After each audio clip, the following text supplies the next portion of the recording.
পোশাক কারখানায় কাজ আর চীনে নেয়ার প্রলোভনে চাকমা তরুণীদের দেহ ব্যবসায় বাধ্য করছে একটি চক্র। তাদের সাথে জড়িত কিছু চীনা ব্যবসায়ী।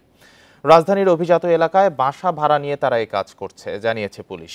বেশি ভাড়ার লোভে বাড়ির মালিকরা অবৈধ কাজে সহযোগিতা করছেন।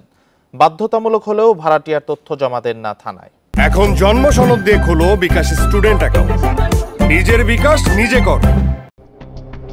২০২৩ সালের ২৭ আগস্ট উত্তরার ব্যাবিলন প্রপার্টিজের বাসার ৬ তলায় ধর্ষণের শিকার হন রাঙামাটির কাউখালীর চাকমা সম্প্রদায়ের এক তরুণী। বাঘাইছড়ির হীরা চাকমার সহযোগিতায় তাকে ধর্ষণ করেন চীনের ঝিলিং প্রদেশের ঝি চ্যাং। ডিএনএ পরীক্ষার পর দুইজনের বিরুদ্ধে চার্জশিট দেয় পুলিশ। তবে এরই মাঝে চীনে পালিয়ে যায় ঝি চ্যাং।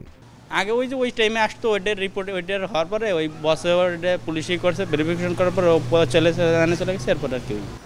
গত ২৬ জুন উত্তরায় উদ্ধার হন রাঙামাটির বাঘাইছড়ির আরেক তরুণী।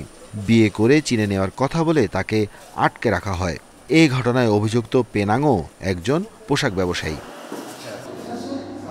চাকমা তরুণীদের পশ্চিমা সাজে সাজিয়ে চীনা কারখানার সহকর্মী পরিচয়ে বিভিন্ন ফ্ল্যাটে দিয়ে আসে চক্রটি। মেয়েটা দিয়ে গেছে, ওরাই নিয়ে আসছে। মানে ওই যে সুন্দর যে ছেলেটা থাকে না, ওনার সাথে উনি নিয়ে আসছে। তো এরকম আসছে মাঝে মাঝে দুই একজন আসে স্টাফ মনে করে, ওদের অফিসের স্টাফ দেখতে সেম চাই না, জাস্ট ওইরকম মনে করে আসতো। জাস্ট আমরা জিজ্ঞেস করলো যে আমরা অফিসের স্টাফ, তার কিছু বলার থাকে না। কিন্তু দুইজনই থাকার জন্য নিচ্ছিল ভাড়া, মানে এরা দুইজনই ব্যাচেলার।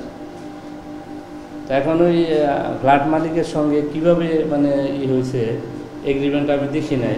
এখন উনি বলতে পারবো, উনি আসলে জিজ্ঞেস করবেন। আমি পুলিশ বলছে পালিয়ে গেলেও মামলার সাজা হলে বিদেশিদেরও ফেরত আনা সম্ভব। উত্তরা, বসুন্ধরা ও গুলশানে নজরদারি চালাচ্ছে ডিএমপি। এটা আমাদের স্পেশাল ব্রাঞ্চ থেকে করে থাকে যে তাদের এদেশে থাকাটার জাস্টিফিকেশন, তারপর ভিসার তাদের ভ্যালিডিটি আছে কিনা এখানে থাকার মতো, আর কোনো কারণে আর আইনের ক্ষেত্রে তার কোনো ডিফারেন্স হওয়ার কোনো কারণ নেই।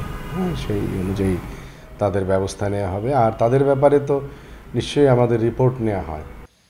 রাজধানীতে চীনা মালিকানাধীন অন্তত ৩টি হোটেলে এমন কাজ হচ্ছে বলে জানিয়েছে police. Arafatur Rahman, independent news, Dhaka.